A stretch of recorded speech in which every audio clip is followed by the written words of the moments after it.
Okay, friends, we are live. All right.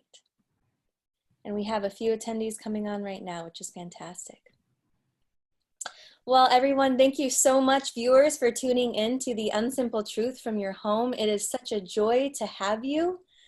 We're just going to wait a couple more minutes for a few more people to log on before we really begin our formal introductions here. But this is the Unsimple Truth, and this is our maiden voyage across cyberspace, and we're so glad that you all are joining us. My name is Kelly Lipensky. I am the Director of Congregational Ministries at First Presbyterian Church in Morristown. And the Unsimple Truth really came as a way for us to connect. This is meant to be a time for families as well to gather around and tune in for ages 14 and up. So all generations, essentially. And this is really meant to be a time when we get to engage in faith and life together and hear from wonderful speakers from around the country. And Beth Douglas, our seminary intern from Princeton Seminary, is joining us, and she will be a co-moderator, and I'm so grateful for Beth's presence. Thank you so much, Beth. And tonight we also are joined by the Reverend Dr. Michael Bruner. If I can say this, my favorite professor. But I can have favorites in public now. He is my favorite professor and has been a huge influence in my life then, now, and in the future, no doubt. So welcome, everybody. I'm going to get started now officially. We really hope that the Unsimple Truth becomes your favorite podcast, essentially, because we are broadcasting live on the first Monday of the month. So you'll see us again on November 2nd, in December, and etc. at 7 to 8 p.m. online. And this webinar, like I mentioned earlier, it's for 14 and up, all ages. So we are hoping that the whole family is inspired to tune in and reflect on questions regarding life and faith. And really, we desire you to continue this conversation throughout your weeks as well. For reference, this is a Zoom webinar. So viewers, you can only see us, your panelists. And panelists, you can only see panelists. And we are recording this, so it will be archived on our website, so you can view it later as well or share it with your friends and family. And viewers at home, just so you know, since this is being recorded, we cannot see you at all. Only the panelists will be recorded. And we have some great interactive polls that we will be asking our viewers to participate in. And just so you know, all polls are anonymous, so your name or information, nothing like that, will show up when you answer the polls. So we encourage you to answer them honestly and even boldly. You can be brave, because never fear, your name won't appear there. So I'm going to begin with introductions with myself, followed by Beth, and then Michael. This is just such a joy, and one of my favorite parts of my job is to get to interact with wonderful authors and speakers, professors, pastors, and friends like Michael Bruner. So I'm Kelly. I have been at this position for 2 years now, and my goal is primarily adult spiritual formation. So that ranges from 20 on up. I also get to help lead small groups at First Presbyterian Church in South New Jersey. And it's a gift to really get to walk alongside people in faith formation and just walk with them through the highs and the lows of life. I attended Azusa Pacific University in Southern California from 2007 to 2011, and that's where I met Michael, and he really flipped my faith upside down in the most life-giving, formative way possible. And because of his mentorship and also his keen intellect, he really helped me get to know Jesus really in a new life-giving way. So I'm going to hand it over to Beth Douglas, who's our seminary intern, so she can briefly introduce herself. Hi. Yeah, so I am Beth Douglas. I'm a senior this year at Princeton Theological Seminary, and I'm on the ordination track in the PCUSA. So I'll be graduating this spring and looking for churches to get to work at and be a part of. So excited and grateful to be interning here this year. A lot of it is a virtual internship, which is a little strange. I think with COVID, it's not necessarily everything that we had thought, but I am so excited to still get to do this and to be a part of this event and so many other things that I can still take part in. I'm also going to be doing a Zoom Bible study on the Psalms. So there's just been a lot of neat ways to get involved with community still, and I'm really excited to get to know people more. So thanks, Beth. And on that note, we're excited to get to know our viewers too. So we're going to launch our first poll tonight, and here it is. So it's about introduction. We'd love to get to know you a bit, and would love to know, please let us know what age bracket you're in. And we'll have this up for the next minute or so. So Michael, if you could begin to introduce yourself, please, and tell us where you're at and what is currently going on in your life. Sure. Yeah, I'd love to. Well, first of all, thanks for having me.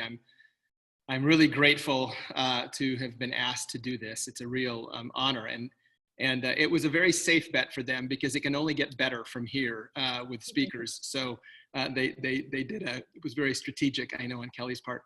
You know, I need to say, first of all, before I introduce myself, that First Pres of South Jersey, is that the name of the actual church? Is that right? Of Morristown. Morristown, First Presbyterian Church of Morristown, has won the lottery in getting Kelly Lipensky as one of their pastors.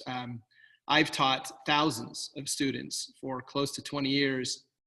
And I think I can say, I was thinking about it on the ride here just now, on maybe one hand, 5 students that stood out over those 17 years that I was teaching and that I would consider friends today, and Kelly's one of them. So she's in a very rarefied group, and she immediately, when she was, I think I had Kelly's as a student your sophomore year, Kelly, is that right? Right. Back when you were 19. And I've just had the chance to watch Kelly grow as a woman, as a human being, as a faith, as a Christian person, a serious person of faith. And the word that always comes to mind when I think of Kelly is grounded. She's just so grounded. And for those of you who don't know her, you will see that. And for those of you who do, you know exactly what I'm talking about. So way to go, First Pres Morristown. You did good. I'm really grateful to that church. And I don't know Beth at all, but it's enough to know that she's from Washington State. And that's all we need to know. In fact, it's kind of the Washington conspiracy, because I'm in Washington State. Kelly's from Washington State. So, you know, good things come out of the great Northwest. So anyway, but I did spend 10 years in Hopewell, New Jersey. I was a Princeton Seminary grad as well, and I was a pastor at First Presbyterian Church of Hopewell. And then I moved out west. And the short version of a very long, and I'm sure in many parts boring story, is that a few months ago, my wife and I decided to move out of Southern California, Pasadena. We were in Pasadena. At the height of both of our careers. My wife is a middle school English teacher. I was teaching at Azusa Pacific, and we were both, everything was going, you know, just as well as you can expect. But there was a hankering somewhere deep inside that said that maybe we needed to consider moving, and that hankering became a call, and that call became, you know, essentially a destiny. We realized we had to go, and so off we went. So we quit our jobs, sold our home, and moved ourselves up to Spokane, Washington, or just north of Spokane. And we're building our own home on 10 acres. And I'm general contracting the whole thing, which if you know me, you would bust out laughing right about now. And as I was telling Jan and Kelly and Beth before we just went live, it's enough to know for people when they hear that I'm general contracting my own build, they're like, wow, you're so brave. And then when I tell them that I'm building a 32-sided yurt that's engineered, they say, wow, you're so stupid. So it's somewhere between stupidity and bravery is where I sit right now. In fact, I just came off the site and we're just busy building this place. And eventually we want it to be a retreat center for pastors. So I fully expect Kelly and Beth to be among some of the first people to come and spend time on this acreage. And it's beautiful, but we wanted to just get a little lower to the ground and live more simply. So we are deciding to sort of put our kind of walk the walk, not just talk the talk. So that's where we are. So, and I have 2 kids.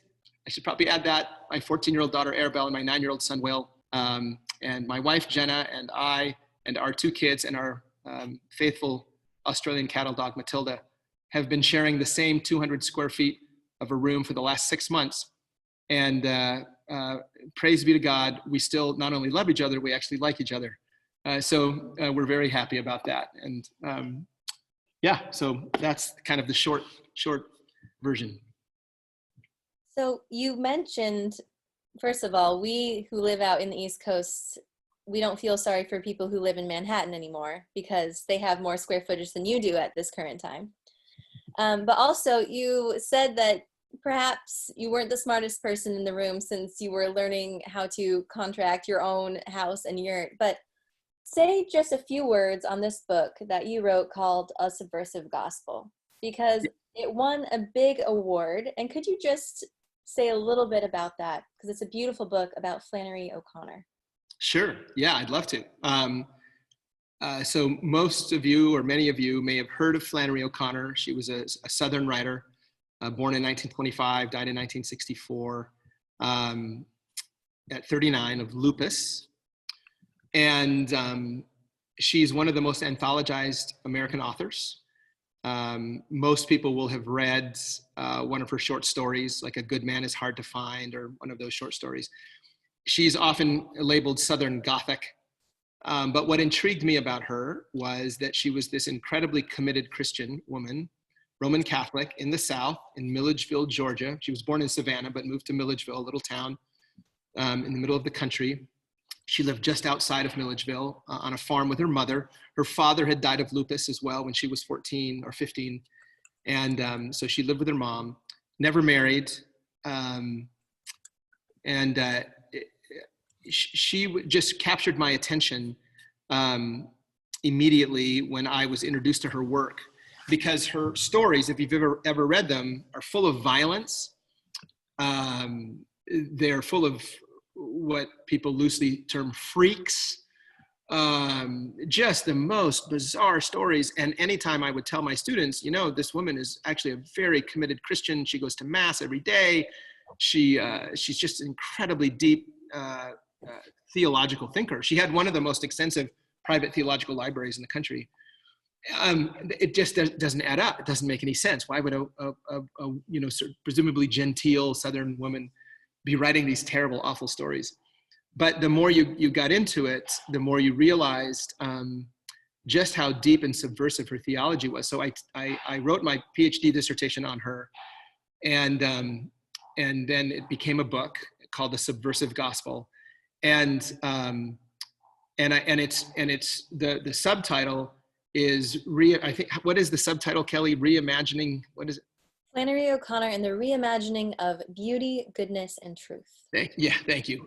Flannery O'Connor and the Reimagining of Beauty, Goodness, and Truth. My claim in the book was that through Flannery O'Connor's art, through her stories, she subverts the traditional notions of beauty, goodness, and truth that we have all kind of Disneyfied. We've sort of taken the blood out of it, and it's this anemic sort of idea, these 3 ideas.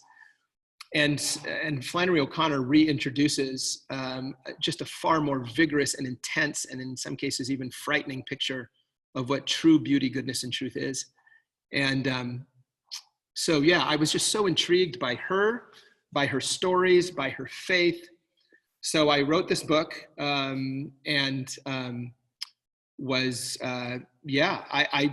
if you ever have written a book, if you ever get the chance to, it's enough if anyone reads it.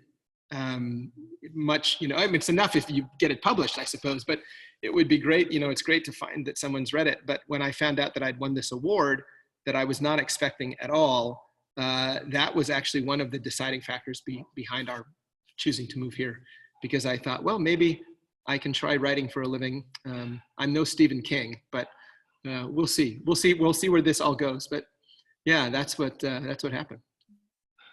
Well, thank you so much for sharing on that, because it's really a subversive gospel. In many ways, this is what the unsimple truth is all about as well. There's the headlines that we're looking at and reading and hearing about, every day we are inching closer and closer to such an angst-ridden presidential election. There are so many things going on in our culture that are so overwhelming, and that either, right, that feel so subversive to our faith, or our faith feels so subversive to it. And so I think what you hit upon is fabulous. And we put the link to the book in the chat box. And on that note, friends, I want to really encourage you to communicate with us in two different ways. One, at the bottom of your screen is a chat box, and that is a way in which you can connect with all the viewers and attendees and the panelists. And that's more just for, you know, comments you want to make in real time to each other, like, wow, great point, or I didn't know that. It's more for kind of the small talk. However, we really encourage you to ask questions to Michael, pose them to Michael in real time as well, using a different feature called the Q&A.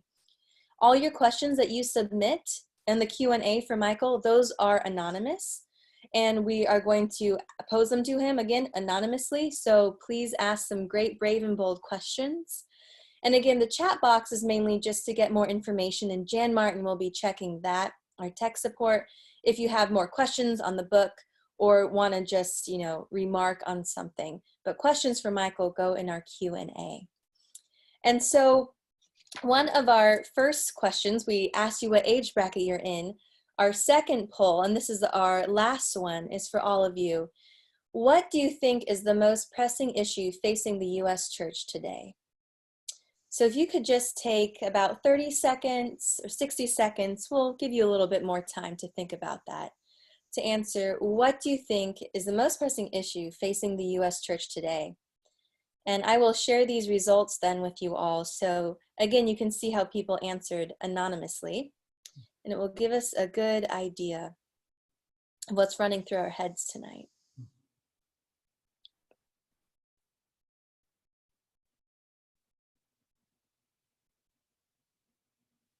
And panelists, you should be able to vote as well, so feel free. Okay.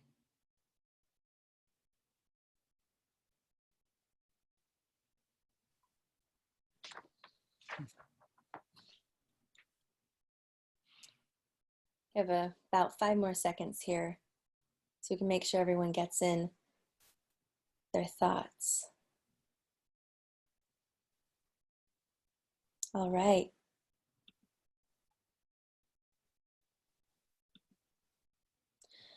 Okay, so as you can see, here are some interesting poll results. It's a mixed bag there. Yeah, it's a mixed bag. No one is that excited about potlucks, it looks like. No one is desperate for more of those to come back. Okay, well, thank you so much for sharing your honest thoughts. I think it's really important to just engage and get to know you all a bit more. That's really, really great to have that interaction between us as well. Because our first question that I want to pose to Michael is, here we are, we have a sermon series. You know, October tends to be Stewardship Month, you know, for the Presbyterian Church, although, you know, we all know that really every day we should be good stewards of our resources, and not just financial resources, but our time, our talents, our gifts, our relationships. And so we're really focusing right now, our sermon series, on what it means to be a generous disciple. What is discipleship? What is generosity? What do those things really look like practically? And not just within the confines of church life, but really within human life, public life. And so I'm wondering, from your standpoint, what realities often prevent us from perhaps being generous people? And how do we cultivate generosity in our lives, apart from writing a check? Because financial generosity is huge. It allows the church to be open. It allows me to have a job. But what do you think often prevents us from becoming generous people? And how do we cultivate it in our lives? You know, I think the main thing is fear that keeps us from being generous. And it was interesting as I was thinking about the topic for tonight. There is a lot of stuff written, obviously, on what it means to be a generous person, what it means to give, what it means to be a steward of your talents and time and resources. But one of the challenges of talking about generosity and stewardship is that it immediately elicits in many people a defensive posture. like, what sort of clever call to stewardship is the church going to give this year about how to give more money? And so I want to talk about what it means to be a generous disciple, but I want to sort of tell the truth, but tell it slant. So I'm getting kind of all Emily Dickinson on you here. And I want to focus on gratitude as a way of being generous, because you've heard it so many times. You probably roll your eyes when you hear this, that God loves a cheerful giver. And what does that mean, a grateful giver? What does that look like? What does it mean to have gratitude? Because I think those two, generosity and gratitude, are intimately linked. In fact, Jesus explicitly links them. So the idea being that if you're not giving with the right spirit, the right idea, if you're not giving out of a sense of gratitude, then you probably shouldn't be giving at all, because then it becomes a transaction, right? And so, and I don't want to get too far afield from this idea of a generous disciple, but I tell my students whenever I perform a wedding, I play two functions. I'm essentially by the power invested in me in whatever state I happen to be in, I preside over the legal transaction. What happens there? It's quite literally, you're entering into it's a mutual contract. It's a contractual relationship. So it becomes a legal relationship. I couldn't care less about that part of the ceremony. I mean, I understand it's necessary and important, and that's fine. I give to Caesar what is Caesar's. But the more important part of any wedding is the covenant, not the contract, but the covenant. And the covenant is distinct from a contract in that it's not quid pro quo. It's not, I'll get something from you, or you'll get something, from me if I get something from you. It's not that at all. It's something that's done whether or not you get anything in return. And that covenant is what God has made with us. So his love is not dependent on our faithfulness. His love is not dependent on our goodness. His love is not dependent on his love isn't dependent on anything, right? We will never, nothing can separate us from the love of God. Nothing. I mean, nothing is a large word. So what's interesting to me then is that we have missed this point. We have missed this most fundamental point that lies at the heart of generosity, which is you tend to be more generous if you are a grateful person. If you're not a grateful person, you probably won't be that generous. So we can talk about generosity all day long. We can even, guilt our parishioners into giving. But at the end of the day, that doesn't serve anyone's purpose, and least of all the person who's giving it. So I think to cultivate a sense of gratitude for what we already have is an incredibly important place to start this conversation about what it means to be generous. And I mean, I could go on, and I don't want to, take too much time with this opening question, Kelly, but I think it all begins with gratitude. Amen. Yeah, Beth, just take it away. Yeah, so for our second question, then what story in Scripture compels you to think twice about love and about being a compassionate neighbor? Well, the Good Samaritan always comes up naturally. That's probably the most common answer, and it's probably a good one because it's about being a neighbor. And it's funny why that story is so compelling to me is because I think I understand the terrifying nature of it. Jesus is not brooking any compromise with this. He's coming up with the most extreme example of what it means to be neighborly, what it means to be a good neighbor, what it means to live in harmony with other people around you, what that looks like.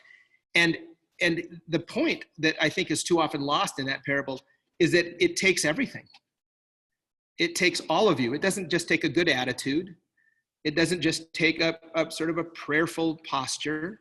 It actually takes you out of your way. It is incredibly inconvenient to be a good neighbor. It is to truly be generous in a biblical sense means not only offering your generosity to people you happen to like, but in particular, offering your generosity to people you may loathe.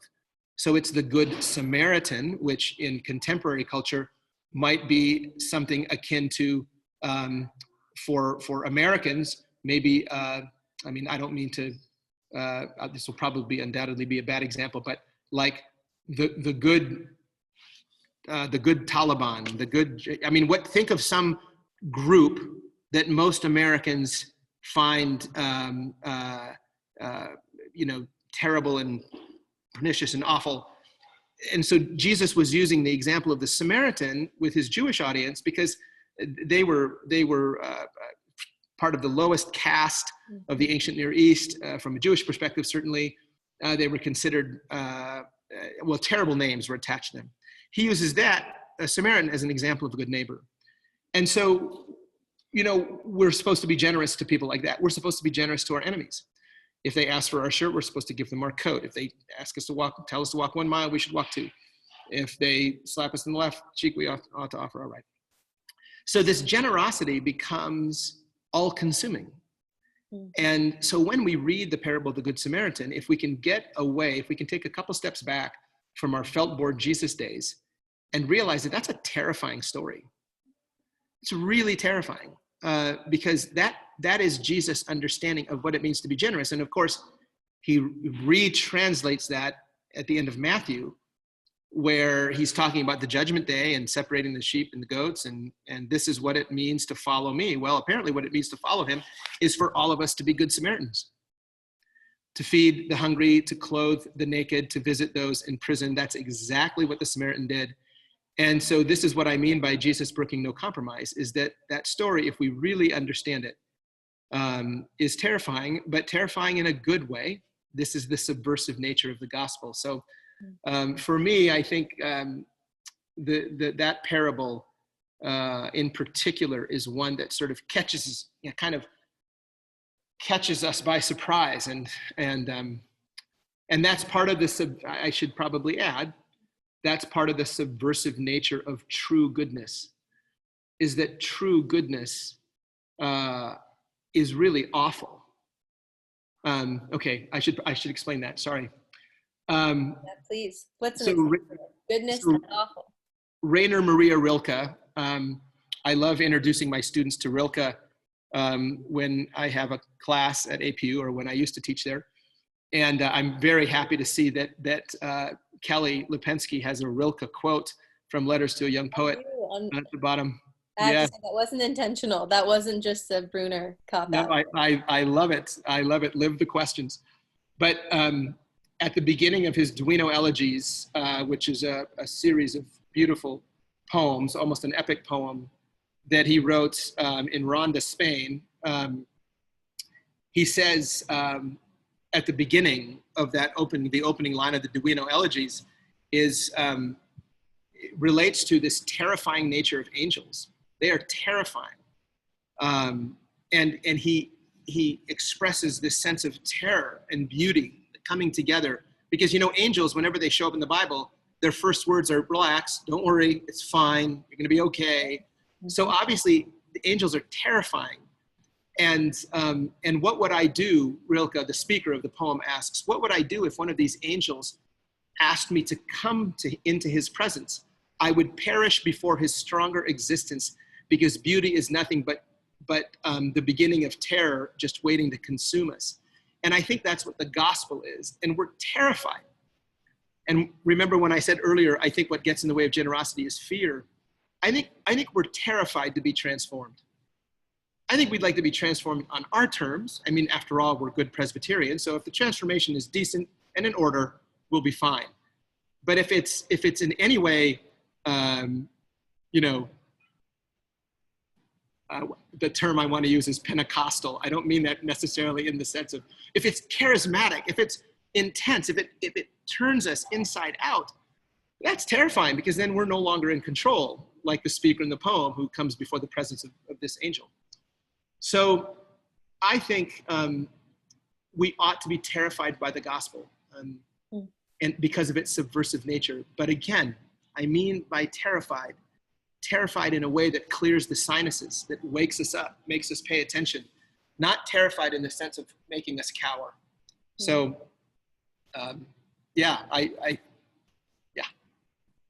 I love it. You're really putting a lot of good energy into that word subversive tonight. I love that. It reminds me of how you're saying, you know, just oftentimes usually what is attractive about Christ surprises us even. And I think C.S. Lewis in The Great Divorce, right? It's a novel about, you know, people who have passed away, who have died, and, you know, are they going to heaven? Are they going to hell? Who determines, who goes where, the destination ultimately? And there's a line, and I'm going to paraphrase it, but basically it says there's always something that people insist on keeping. They insist on keeping their misery when in fact they could lean into their reality, that is joy. And I think that really touches on what you're saying about kind of not just the conversion experience, but the generosity experience, is when you are so full of gratitude for the subversiveness of Jesus Christ and the news and the transformation, right? We are old creations, or excuse me, let the, old be gone. We are new creations. That is terrifying. Well, and you know what fits in exactly to that, and now I'm going to be pulling out my Presbyterian hat, but in the Book of Confessions, which we hold near and dear to our hearts as Presbyterians, my favorite of the confessions, and I'm sure many of you probably share this, is the Heidelberg Catechism. I love the Heidelberg Catechism. And in part 3, so there are 3 parts to the Catechism, and the third part is called gratitude. So that's the third part of the Catechism. And the very first part of part 3 is the 10 Commandments. And if you think about that, what the Heidelberg Catechism is implying is that all the good works that we do, following the 10 Commandments, for example, in its proper form, is done in gratitude. See, what we do as a church, though, is we turn everything on its head, which is often the sort of thing we do in all kinds of arenas in life. But what we do often in the church is we turn the very gospel on its head. So then what we say, or what we walk around believing, is, here are the 10 Commandments. You need to follow them. And if you follow them, then you are God's disciple. You are Christ's disciple. Then you will have won God's favor. But of course, that's exactly backwards. That's not only unbiblical, it's anti-biblical. In fact, that's not how the 10 Commandments is framed. When I ask my students if anyone can name how the 10 Commandments begins, for 17 years, I've gotten the wrong answer. They begin with, you shall have no other gods. And, well, that's true. That is the first commandment, but that's actually not how the 10 Commandments begin. I am the Lord your God, Yahweh Elohim Adonai, right? I am the Lord your God. I am the Lord your God, who, past tense, brought you out of the land of Egypt, rescued you from the house of bondage. And then in the Hebrew, there's an implied therefore. Because I've already done this, here is how you should live. But of course, in the church, we say this is how you should live in order to earn God's favor. But the Bible says you have already earned God's favor. This is how you should live in response. So the Heidelberg Catechism gets it exactly right, that all the things we do, whether we pray, enter in Bible study, give tithes to the church, feed the hungry, clothe the naked, visit those in prison, whatever we do, the implicit assumption from a biblical perspective is that we're doing it out of gratitude.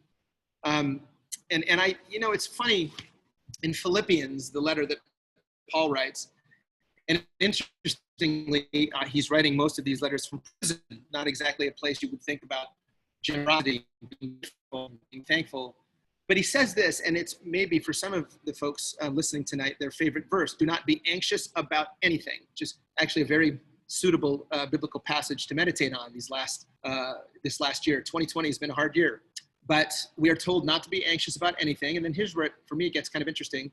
But in every situation, by prayer and supplication, I'm quoting the King James, by prayer and supplication, and then Paul adds, because he feels like he needs to, with thanksgiving, let your requests be made known to God. So what I find so interesting is that a generous heart is a grateful heart.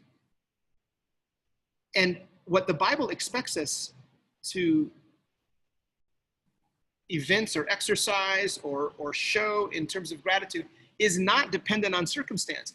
Right there in Philippians, don't be anxious about anything in every situation. By prayer and supplication. Supplication is asking God for something. I need this. Lord, I'm running short. I'm running out of this and that. But at the same time, we're supposed to have thanksgiving, and then we make those requests known to God. And if we do that, if we are able of gratitude, approach God with our needs and requests, well, that then Paul says, well, then have at it. Let your requests be made known to God. And you know what will happen? The peace of God that passes all understanding will abide in your hearts and minds forever. And so it's all over the scripture. It's hard to avoid, but gratitude, G.K. Chesterton, one of my favorite writers, said the test of all happiness is gratitude. I mean, we've seen people who have more than they know what to do with, people who are rich beyond belief, and they seem often the least grateful people of all. And then you go to some place like Ghana, West Africa, where I spent 2 summers, where there's a lot of poverty, and you're around some of the most grateful people you've ever been with. And because of their gratitude, their incredible generosity just overflows. Last thing I'll say about this, we stayed at a pastor's house in Kumasi, which is sort of the main town in the center of Ghana. And I went there 2 different times, once as a college student and then once as a pastor. And I remember asking the pastor, how does their operating budget, how do they manage? Because so many people are so poor, they can barely feed themselves. How does this church function? And he said, well, the average Ghanaian gives 50% of his salary, gives 50% of his earnings, not his salary, his earnings. Because for the Ghanaians, because they are in such intense need so often, they understand the true function of the church. And so they're more than happy, willing, grateful to give. And if you ever go to a Ghanaian church service, you should. Everyone should once in their life.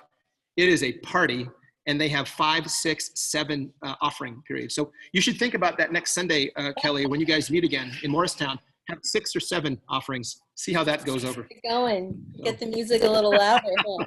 I love that. Well, you kind of already are just getting at all these great questions we have for you in one fell swoop, because I think, here we are, all of us that have logged on to hear about this, believe in generosity, want to practice generosity, care about discipleship. It's, a serious thing that we do desire. But I think often there's like the ideal and then there's reality, and I think a lot of, we're trying to use the word disciple more in our sermons and in our speech rather than the word Christian, because the word Christian, that was just a handful of times in the New Testament, whereas disciple was used, the Greek word disciple is used over 250 in the New Testament, and Jesus never said, be good Christians, right? He referred to people as followers, as disciples. So, we're really wondering, gosh, in this year 2020, like you said, so much overwhelm and a lot of sorrow for a lot of different reasons. And so what do you think generosity, being the Good Samaritan, what do you think that actually looks like in practice if you are 15 and doing, school virtually? What does that look like? If you are a parent and you need to work from home and now your kids have to go to school what does that look like? How can we be generous disciples in an election year, for example? All these, contextual circumstances. Yeah, great question. I was thinking about this obviously too on the way home today from the job site to this meeting. And generosity, known by its different names, stewardship, that sort of thing, it's a discipline, and it's something that you have to practice. And what's interesting is that, as you say, Kelly, rightly, there are many people who apparently, in one form or another, at least claim to follow Christ. It could, very well be that there are different ways, of course, to follow Christ. But I wonder if there are some who kind of follow Christ in a way that is not the same thing as being a disciple. And I don't want to split hairs here, because it's really, the last thing I want to do is indicate that here are these 3 hoops you need to jump through in order to adequately follow Christ. I don't mean to say that. What I do mean to say, though, is it's more than simply saying, Lord, Lord, right? Even Jesus says, not all who say, Lord, Lord, are getting into the kingdom of heaven. So there are people who are posers, people who've even maybe fooled themselves into thinking they follow Christ. But the caveat of that is, I'll follow you until it gets uncomfortable. Then I won't. And, a disciple, as I remind my students, is a disciplined follower of Christ, and hence the same etymology. You cannot be a disciple, truly, in the deepest sense of that word, unless you're disciplined. There's no such thing as an undisciplined disciple. So generosity becomes a discipline, just as gratitude is a discipline. And you have to exercise those disciplines. You need to be able to practice these disciplines. And it's interesting, Henry Nouwen, in his book Here and Now, says that gratitude actually shifts our view of reality. And generosity changes the dynamic of whoever you're around. And I think the most simple way, and maybe the most profound way, to express generosity in a culture like this, in a political culture, which seems anything but generous, is to listen.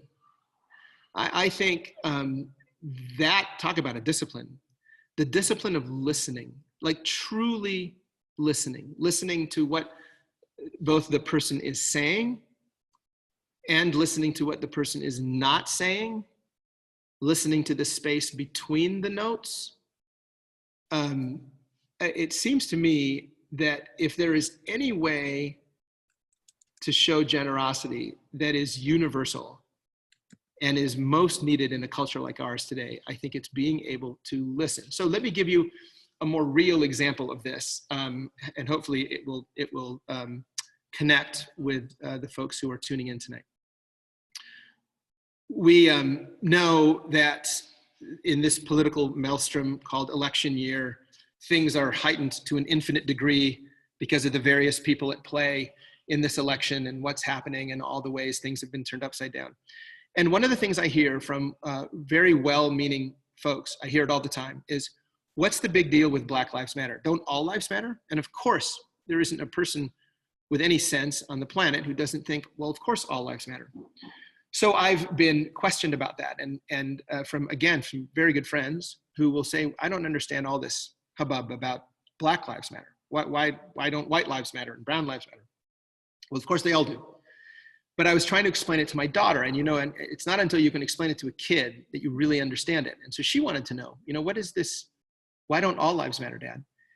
And I thought, well, here's the way I answered it, and it's super simplistic, and hopefully it makes sense. I said, we live in the Northwest. We've lived on the West Coast all our lives, and so we would hear these calls to save the whales, right? Be kind to. We're losing the whale population. It's been decimated, and it's terrible. And so people will have, usually in Seattle, where we're all from, save the whale bumper stickers, because they've been terribly mistreated, and some whales are about to go extinct. So I said to Belle, I used to support a whale. Sorry to interrupt, but yeah, I used to support an orca whale in Puget Sound. That was like my jam. Yeah. That is your true mark of character. But I would say to Belle, it's not that we shouldn't save dogs and cats too, and save penguins and save eagles, but there's a particular move to save the whale because the whale is endangered. Well, the quality life of an African American in this country is endangered. So when we say Black Lives Matter, and we mean what it really says, we're not saying white lives don't matter and brown lives don't matter. What we're saying is that until Black lives matter in this country, really, how can any of this matter, right? Frederick Buechner, one of my favorite writers, says, how can any of us be at home till all of us are at home? How can any of us be at peace till all of us are at peace? And so I think one of the ways that we're generous is that we really listen beyond the slogans. We listen carefully to both what the left and the right are saying. We try to kind of hear what's happening underneath all the rhetoric, all the vitriol, all the ugly mudslinging that happens on both sides. We mark ourselves as Christians for being really good listeners. We pay attention. And Kelly, you remember this from my classes. That's the thing for me that is the most important, is what does it mean to really pay attention? And I think that if we learn how to really listen and we get underneath what's happening, maybe I'll offer up just one more example in a completely different arena. Neil Warren started eHarmony. It's a dating group, and it was a Christian dating site for a while. Apparently it's not anymore, but it used to be. And I was my father and I were going to therapy, counseling. Well, he was, because he needs it more than I do. I'm kidding, Dad. But I was invited to the last session. And so Neil Warren, very well-regarded, incredibly gifted Christian therapist. And with 15 minutes left in the session, turns out he told us this was his last therapy session he was ever doing with patients. He was literally retiring the next day. So we were his last patients. And because I knew this, I asked him, I said, Neil, if you don't mind, Dad, sorry, I don't mean to interrupt your session, but what are the 3 things you've learned most about human nature? And one of them, and he told us 3, and my dad and I were busy writing these things down, but one of them was, underneath all anger is fear. And too many people, when they get angry at each other, just respond to the anger. They don't respond to the fear underneath. And to really listen then to our Black brothers and sisters is to hear the fear underneath the yelling and shouting and demanding of rights. There's a fear. In the same way that where I live here in Washington, there is an anger on the part of a lot of white men like me. And it comes across often in very hateful terms and very intense and slogans that are offensive. But I'm always reminded that underneath all anger is fear, and we need to learn to attend to the fear, both on the right and the left. And so I think one of the best ways to be generous in a culture like ours, maybe the most important way to be generous, is to really listen closely to what other people are saying. That's brilliant. That's brilliant. Yeah, thank you. I mean, I know for me, one of the things that in these discussions, things about issues of race, all these things, I'll continue to say like, oh, well, this is just how things work. This is just kind of common sense. Here's kind of like how things are. And how often I realize that when I listen to other people, my idea of how things work, how the world functions based on my experience isn't other people's experience. And that happens in so many different contexts in so many different ways. And it's something I just continually, I think that I've kind of like learned that and remembered that. And then something else happens where I'm like, no, this is just how it is. And then someone else has a different experience. So I just really appreciate you bringing that out and highlighting that. And Beth, can I just add to that? What's so interesting is when we took that poll, both having more potlucks and racism were the 2 things that didn't get any votes. And what's so fascinating, we all know this. I mean, your church knows this. Anyone who's listening around the country knows this.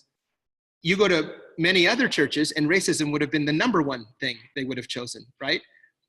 So what you say, this idea, and it kind of gets to Henry Nouwen's point, that a generous heart, being able to really listen to, it changes our view of reality. We understand that our particular view may not be the totality of what's really going on. And so, yeah, absolutely. I think it makes us just more sort of thoughtful, generous people when we can really listen and hear what others have to say. Yeah.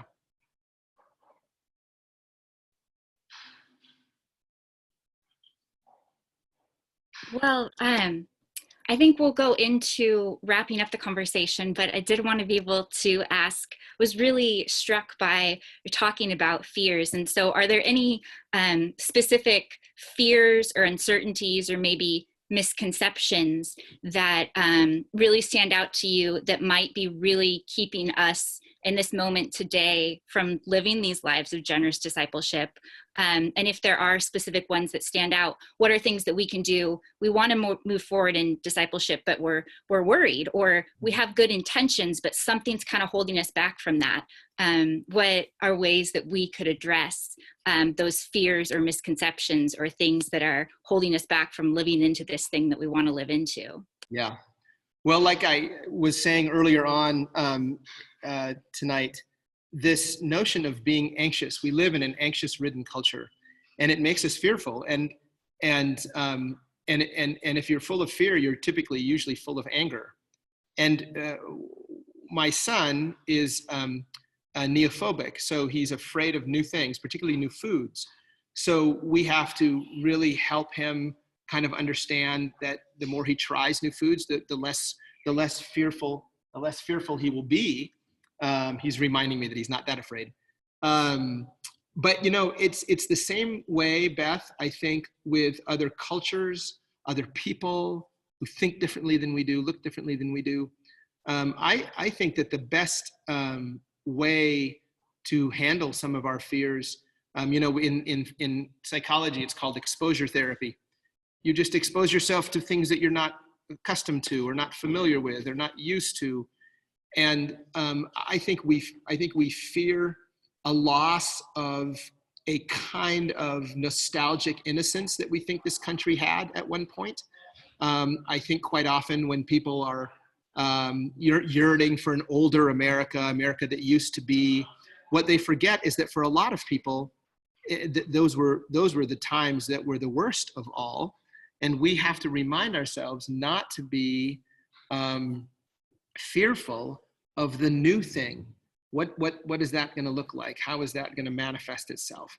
And I think that means quite simply that we go out of our way to befriend people from other cultures, that we go out of our way to hear the other side of the political divide that we may find ourselves in. It's just, you know, I have my students in this class I used to teach at APU. One of the requirements was they'd get in groups of 3 or 4, and they had to go to a different denomination than the one they grew up in. And almost to a student, they would groan and roll their eyes and like, oh no, I can't believe it. But I cannot tell you, I mean, obviously there were some exceptions, but 99% of the students who were in my class and participated in this said that it was the favorite part of their semester. So we had Pentecostals going to Roman Catholic churches, Roman Catholics going to Baptist churches, Methodists going to, you know, Lutheran churches, whatever. And it just opened their eyes to seeing how different people think. And so I think if we can take that, the fears that we have, and being honest with ourselves, what are we afraid of? And then going out of our way to confront those fears by being exposed to them is probably one of the most salient ways that we can attend to this fractious culture we find ourselves in, where we're all afraid of each other. I just think it's amazing that. I was just going to say, so like, for example, maybe First Presbyterian Church Morristown, maybe you already done this, maybe you do this, maybe not, but inviting one of the predominantly Black churches in the area to worship together. So to have a co-worshiping time, you know, something like that in a culture already that's rife with this sort of tension, but doing something like that as even a gesture, like we'd like to do this. Those kinds of things, I just think, can be incredibly salutary, not only for each person, but for a congregation. Mm-hmm. You know, I just think it really like comes full circle when you said, you know, talking about angels, and how really one phrase that's echoed throughout from Genesis to Revelation, just as scripture, is do not be afraid, right? Yeah. Over and over again. And yet that's such a human tendency, our posture day in and day out. And especially now we're terrified, 30 days until an election, really. Yeah. It's really overwhelming, I think. And there's a lot of fear. There's a lot of fear on every side. And that's why we wanted to have these conversations, is to just really understand, what does it mean to be human today? And are we, dehumanizing ourselves a bit by the labels, by the fear, by the polarization, and what does it mean to just, find ourselves by finding, Christ and the subversive gospel again, to steal your title. Interesting, just quickly about that. When I first met Jenna, my wife, when I was first, went over to her home for the first time, she was showing me around, and I noticed a little journal on the side of her bedside table. And I said, "Oh, is that your journal? Or is that your diary or something?" And she said, "Yeah, it's my gratitude journal. You can read it." And I thought, what do you mean I can read it? I shouldn't be reading anyone else's journal. But she encouraged me to do it. And so I opened it up, and it was hundreds of pages of 5 things that she was grateful for every day that she would write down. And this was her way of getting out of the fear of mental illness. She had been hospitalized with a massive breakdown, and the doctor, very thoughtful doctor, said that if you start to just exercise the discipline of gratitude and generosity, start being thankful for things, not being so fearful, you'll become, you will be healed. And that's in fact what happened to Jenna. And so being able to be generous out of a sense of gratitude is absolutely what this world needs, and what this country needs, and what the next 30 days need. That bridge of gratitude to walk across. Well, we have one more question before we wrap things up. And you mentioned one thing about human nature. You said that when you had that last day with your counselor, that he said there are 3 things he learned about human nature. You mentioned one. Do you remember the other 2? I always get that question. Yes, I think so. Let's see. So the first one was underneath all anger is fear. And he said that that's just, that alone can often save marriages, because in difficult marriages, the spouses are coming at each other and only dealing with the anger and not the fear underneath. Another one is, the second one was that the things we tell ourselves are far and away the most significant, they have the most significant influence on what we think of ourselves and who we are. It's not what other people say about us, it's what we say about ourselves. And apparently some research social scientists did some experiment, and they tracked people's brain waves, and apparently we tell ourselves something in the neighborhood of 2,000 messages a day, usually subtly, like you're stupid, you're ugly, you're fat, you're dumb, you're lazy, whatever. And we just go through this. So being able to adjust our self-talk so that we can be more generous to ourselves, that's far more influential than trying to change what people say about you. It's what you say about yourself. That was the second truth. And the third one was the most profound, and I can't think of it. So Kelly, you're just going to have to invite me back to one of these things so that I can remember. I'd love to. Thank you. Thank you for that second invitation. Yeah, well, you're welcome. Yeah. Well, thank you so much for being with us tonight, Michael. Thank you. And FYI, I'm still not used to calling you that. It's still Bruner, Professor Bruner, but yeah, you can be. You can be able to use the first name. Thank you so much for engaging just these real questions about what it means to be human, what it means to be a disciple, and what it means to be generous. And I think these are things you absolutely are so right. We need, especially in these next 30 days and every day after that, that this is really a way towards healing and wholeness, that I think whether you do believe in Christ or you don't, people are so hungry for that deep sense of compassion and unity and generosity, because it's been withheld in a lot of different ways, recently and in the past too. So thank you so much for being with us. We're getting some comments in the chat box saying this was fantastic. This is great. People want to come back and do it again.